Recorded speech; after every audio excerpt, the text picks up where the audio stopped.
بیچاری کئی روز سے دم توڑ رہی ہے، ڈر ہے خبر بد نہ میرے منہ سے نکل جائے، تقدیر تو مبرم نظر آتی ہے ولیکن پیران کلیسا کی دعا ہے کہ یہ ٹل جائے۔ تو پہلی بات میری ختم ہوئی، عالمی نظام خلافت دنیا کی تقدیر مبرم ہے، ہو کر رہے گی، اس میں کسی صاحب ایمان کو کوئی شک، کوئی شبہ، کوئی ریب نہیں ہونا چاہیے۔ البتہ اس کا اب دوسرا پہلو کیا ہے، اس کا آغاز کہاں سے ہوگا؟ پہلی بات تو یہ، ہمارے بعض لوگوں کے ذہنوں میں، سادہ دل لوگ وہ سمجھتے ہیں کہ پوری دنیا میں ایک ہی دفعہ آ جانی چاہیے۔ یہ کوئی علاقائی خلافت تو نہیں ہو سکتی، خلافت تو عالمی ہوتی ہے۔ ان سے میں کہتا ہوں عالمی خلافت کب تھی جناب؟ یہ تو نہ خلافت راشدہ میں عالمی تھی، کیا ہندوستان شامل تھا اس میں؟ کیا چین شامل تھا؟ کیا یورپ شامل تھا؟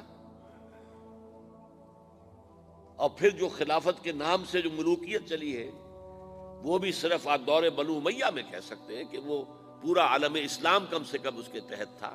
بعد میں خلافت عباس، بنو عباس میں، اور فاطمیین کی خلافت میں، اور آل عثمان جو ہیں آٹومان ٹرکس کی خلافت میں ٹکڑے تھے، حصے بکھرے تھے، کوئی مانتا تھا کوئی نہیں مانتا تھا۔ اور سب سے بڑی بات یہ، اگر ایک دم پوری دنیا پر خلافت قائم ہو سکتی تو حضور کے دست مبارک سے ہوتی، لیکن نہیں ہوئی۔ نتیجہ کیا نکلا؟ ایک ملک میں حضور نے قائم کر دی، جزیرہ نما عرب، یہاں خلافت قائم ہو گئی، حضور خلیفہ ہے۔ اس کے بعد آپ کے خلفائے راشدین نے پھر اس کو وسعت دی، شرقاً غرباً شمالاً، 3 کالمز نکلے ہیں فوجوں کے، صحابہ کرام کے، 3 کالمز، ایک ایسٹ ورڈ، ایک ویسٹ ورڈ، ایک نارتھ ورڈ۔ ایک عراق کو فتح کرتے ہوئے ایران میں پہنچ گیا، خراسان تک چلا گیا، ایک شام کو فتح کرتے ہوئے اور پھر سینائی پیننسولا سے ہو کر افریقہ میں داخل ہوا اور اٹلانٹک تک پہنچ گیا، تیسرا سیدھا شمال میں گیا، لیکن یہ زیادہ دور نہیں جا سکتا تھا، کوکیشین ماؤنٹینز آ گئے، کوہ قاف، اس زمانے میں تو یہ یوں سمجھیے کہ امپیسیبل تھا نا، کوہ قاف، لہذا وہاں آ کر رک گیا بابا۔ اب بھی یہ ہوگا، کسی ایک جگہ سے شروع ہوگا پھر پھیلے گا، اس کے سوا کوئی چارہ کار ہے ہی نہیں۔ اگر ہر جگہ پوری دنیا میں ایک ہی وقت میں ہو سکتا تو حضور کے دست مبارک سے ہوتا صلی اللہ علیہ وسلم۔ اب وہ نقطہ کون سا ہوگا، نقطہ آغاز کون سا ہوگا؟ اس میں پہلی بات تو میں نے کہا، جو شک کرے گا اس کا پھر ایمان مشکوک ہے، ہوگا، لازماً ہوگا، گلوبل ہوگا، پوری دنیا میں ہوگا۔ کہاں سے شروع ہوگا اس میں آپ اختلاف کر سکتے ہیں، لیکن مجھے تو 2 حدیثیں تو ملی ہیں جن سے یہ اندازہ ہوتا ہے کہ یہ اس مشرقی خطے سے ہوگا، عرب کے مشرق کی جانب کسی ملک سے ہوگا، کسی خطے سے ہوگا۔ وہ حدیثیں بھی اب آپ پڑھ لیجیے پہلے، پھر میں کہہ رہا ہوں یہ خزانہ ہے جو ہم نے آپ کی خدمت میں پیش کیا ہے، کاش کہ آپ اس کی قدر کر سکیں، یہ حدیثیں آپ کو ازبر ہو جائیں، یاد ہو جائیں، لوح قلب پر نقش ہو جائیں۔ ہندوستان اور خراسان یعنی موجودہ افغانستان کا ذکر ابن ماجہ کی روایت ہے، عن عبداللہ ابن الحارث رضی اللہ تعالی عنہ قال رسول اللہ صلی اللہ علیہ وسلم یخرج ناس من المشرق یوطئون للمہدی یعنی سلطانہ، یعنی سلطانہ، دونوں طرح سے پڑھ سکتے ہیں۔ حضرت عبداللہ ابن حارث فرماتے ہیں رضی اللہ تعالی عنہ کہ حضور نے ارشاد فرمایا، مشرق کی طرف سے وہ فوجیں نکلیں گی، لوگ آئیں گے جو عرب میں مہدی کی حکومت قائم کریں گے۔ یہ مہدی کون ہوں گے اس کا ذکر میں ذرا بعد میں کروں گا، لیکن نوٹ کر لیجئے کہ مہدی سے پہلے لازماً کسی مشرقی علاقے کے اندر وہ نظام قائم ہو چکے گا، تب وہاں سے فوجیں آئیں گی نا۔ یہ مشرق کون سا ہے؟ عرب کے مشرق میں آپ چلیے، ایران بھی آ جائے گا، افغانستان بھی ہے، پاکستان بھی ہے، اور اگر اسے اور توسیع دیں تو ہندوستان بھی ہے۔ یہ ہے عرب کا مشرق،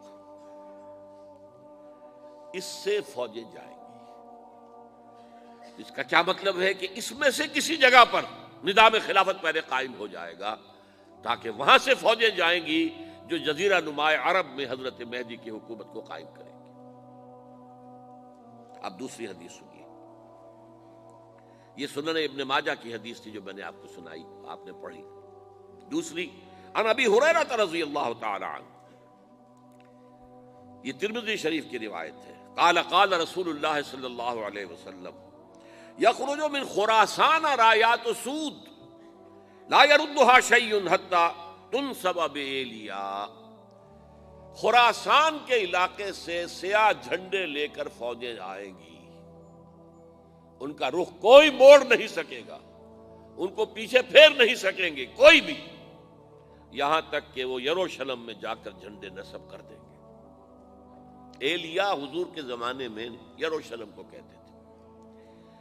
یہ یروشلم تھا جب حضرت سلیمان کی حکومت تھی اور یہاں پر معبد سلیمانی، ہیکل سلیمانی قائم ہوا، پھر یہ یروشلم ہی رہا ہے تاریخ میں، یہاں تک کہ سن 70 عیسوی میں جب ٹائٹس رومی جنرل نے اس کو گرایا، ختم کیا، سیکنڈ ٹیمپل گرا دیا، اور یہاں سے یہودیوں کو کہا نکل جاؤ یہاں سے، کوئی یہودی باقی نہیں رہا، تب بالکل تہو بالا برباد کر دیا۔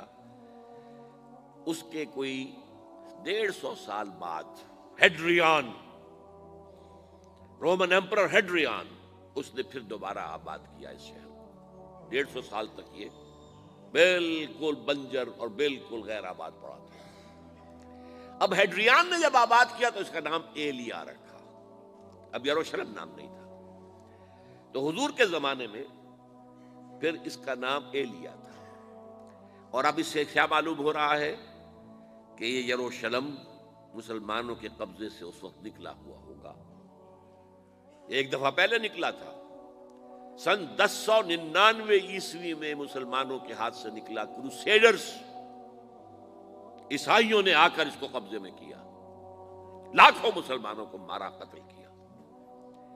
اس کو 1187 عیسوی میں واپس لیا ہے، کس نے لیا ہے؟